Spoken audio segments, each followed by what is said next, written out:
So hello. Now I've just come out of hair and makeup, the hair looks like that, and I think they've gone on strike. And I said to them, deal with that hair, you ridiculous person. And then they walked off, and I thought to myself, people these days, they're so touchy. I don't know what the problem is. Anyway, let's talk about the stock market. Over the years, you will have noticed that the mainstream news media that have the financial pieces that deal with the stock market. Some of these financial commentators make reference to the stock market as a thing, as a being, and it will say things like, the stock market doesn't like good news. Sorry, the stock market doesn't like bad news. The stock market likes certainty. The stock market doesn't like this, doesn't like that.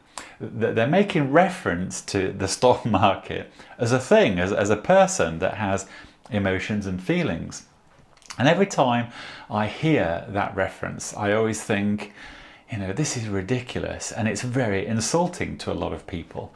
Because if a person has put a lot of their money, their wealth, into a stock, and that stock isn't doing too well, when the news commentator, talks about the stock market as a person that has feelings and it's having a bad time because of some emotional response to something else in the world, it does sound absolutely ridiculous. These news commentators, they never seem to mention, really what the stock market is, what it's there for, and why it's there. Now, we are heading into a big conversation topic here. Why is there a stock market? Why does it exist? Who does it benefit? What does it actually do? Is it a good thing? Now, all these items, all these aspects are very, subjective. But the way that I've always viewed a stock market, or the stock market, is that it's a way to generate finance, and in return you sell stocks. You sell a percentage of ownership of that business to an investor or the general public, in the hope that that money that's been raised will then be used by the company, the business that has raised that money, and will do something with it, that they will use it for development of their business operation. And the expectation is that with raising that money, raising that capital, they're able to buy more machinery or invest it themselves, but essentially make a profit on that money, make a return on that money. Quite often, when you buy stocks in the stock market, the stock will also attract a dividend payment. So it's like you've got £10,000, $10,000. You buy some stock of a well-known company that's in the stock market, and that in theory, every year that £10,000 should have more value than the rate of inflation, and also it should pay you a dividend every month or every 6 months or every year. So instead of putting that £10,000 into a savings account that might attract a percentage that today is very, very low, you put it into the stock market knowing that it's more likely to attract a larger percentage all by itself plus the dividend. Right, so that's the whole rationale really behind the stock market. Now, in my work experience, I've actually met people, executives of companies, and all they've really wanted to do is float their company. They have said to me, when we have gone PLC, when we've listed this company, when we've taken the company to the market and raised some investment capital, we are all going to get rich. And when I've been with these people and they've said that, I've always been filled with horror, because no part of that conversation did they talk about the business. They weren't excited about receipting that money so they could buy some more machinery or invest into human capital in the business, or buy new machines, or basically they never once mentioned using that money to build value in the business. The only reason they mentioned it or wanted to talk about it is because of the personal gain, because they had floated the business, because it would raise a load of capital, and then they would be able to take bonuses and have a pay rise and probably take more bonuses. Now, I'm sort of smiling and laughing about this, but it's absolutely true that this has happened, and it's happened more than once. Now, I suppose if you're an executive and you have a board meeting and perhaps your company isn't publicly listed, but it's going to be, you will be aware that all of a sudden, if it's a successful listing, that business will have receipted a lot of cash. And of course, the executives and the staff of the business can, of course, then look at remuneration. They can look at the money that's there. Can they take a bonus? And if they've been working very hard for a long time, and maybe they have been working for free, or it's sweat equity, and so they've been actually working this way in the hope that it will float one day so they can then get paid.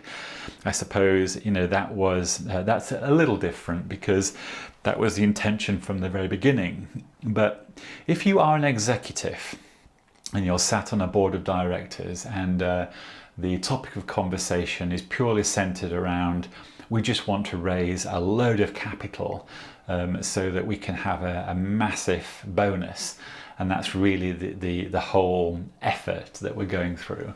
If that really is your motive, and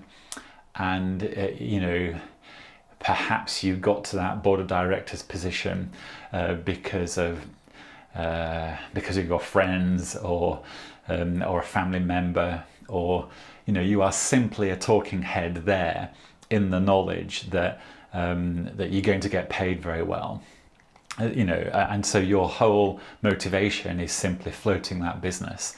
It is quite sad. It's horrifying.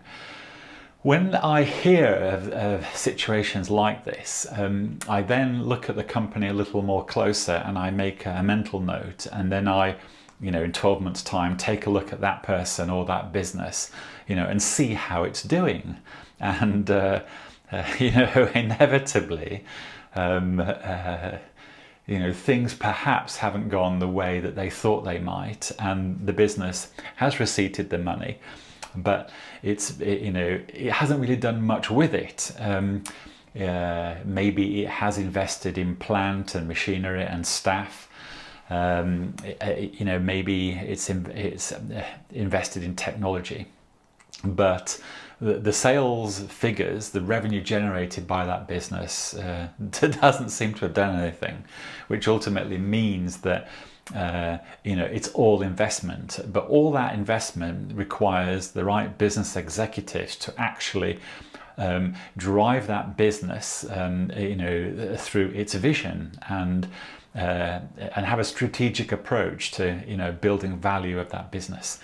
It does seem to me that some executives, once they floated a business, they literally sit back and plan on how to spend their bonus and bonuses, and literally then there seems to be this moment, or this time of literally having a window job. They don't seem to do anything but chat. to their friends and other business persons about their business and about their ideas about everything.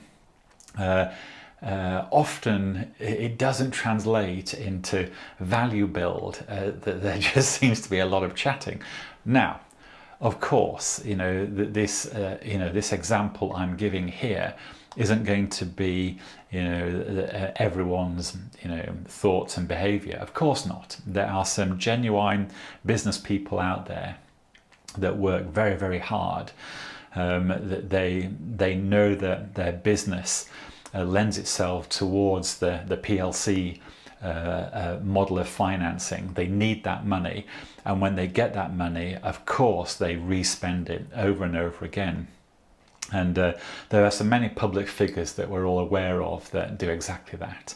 And these are very good business people. These are the sort of people that that I would want to see in executive positions in businesses, and I'd want them to be allowed to have the authority to push the business, to drive the business, to actually focus on the value build. Not the executive that's more cautious, curious, and likes chatting an awful lot, and chatting about ideas and having meetings. I think many people can relate to some business types that throughout knowing them, even though they're lovely people, they're very nice, what they really like doing a lot of is chatting and having a meeting, and then having a meeting and chatting about having another meeting, and then discussing what they discussed in the previous meeting. And I suppose if that's your job and you like it, and you have a bit of fun, and I imagine that some of your ideas are very good, and hopefully someone in that business meeting will take that idea and do something with it. That could be the case. Anyway, I'm starting to rant a little bit. So let's get back to the stock market. So in effect, the stock market is there to raise capital for reinvestment into a business operation. That's what it's there for. Now, we know that many people view it as a mechanism that allows them to get rich, and this is the case for a lot of people. So when the news media says, oh, today the market isn't feeling too well, it's noticed the employment figures in Europe and North America, and it doesn't like the feeling, and it doesn't like the sentiment, so it's decided to drop some big stocks, 5% today. It's just the way it feels. When a financial commentator says that about the stock market, I think it's pathetic. I think it's funny, and that's why I'm chuckling. But yeah, I don't think it's that funny, really. Especially when lots of large companies have they may have some large financial positions, in the stock market, and some commentator is saying, the stock market that's got your money doesn't feel like it today, and doesn't like some figures over here, and the mood music over there, so it's just decided to drop 5% today. And if you're lucky, it might think differently tomorrow. And guess what? You get to a Tuesday morning about 9 a.m. in Europe, and all of a sudden lots of stocks in the stock market jump 1%, and then an hour later they jump 2%, and then some financial commentator will be interviewed, and they will say, oh, the stock market's feeling bullish today. It's feeling good about these figures over here in North America. Not that anyone believes them, but because someone has said that the employment market is looking strong, all of a sudden the stock market jumps 1% out of thin air. It just decides it feels great about something, and the stock price rises. So I think we've got quite a bizarre thing here, referring to the stock market as a a creature with emotions and feelings, and never do they really discuss, you know, what it actually is doing, you know, how much the thing it costs itself, you know, who are the big drivers of stocks and the stock market, who controls the stock market, what legislation applies to that stock market. And it's all a focus on money, me and money, and having more money, and how do I get more money with doing the least amount of work. That's what it feels like. And when you're told that the very thing that you are investing in, or the thing that controls that investment has emotions and feelings, and today it feels good, tomorrow it might feel bad. And you know, for some stocks, it's just felt bad for 6 months, and so that's why the stock's down 15%. And I don't think that cuts it. And I think for a lot of people, you know, it's a very bitter taste to have in your mouth. You know, it's not, you know, it is a little embarrassing. I find it, you know, funny and embarrassing, really. Anyway, that's my little piece about the stock market today, or it's probably a rant. But I do wish. Sorry, I shouldn't say that. I think if financial persons, if business people were told more about the actual reality and the mechanics of the stock market, how it really functions, what it means, and why stocks go up and down, I think that would be appreciated by business persons. Anyway, at that, I will say goodbye, and I hope everyone is well and speak to you again soon.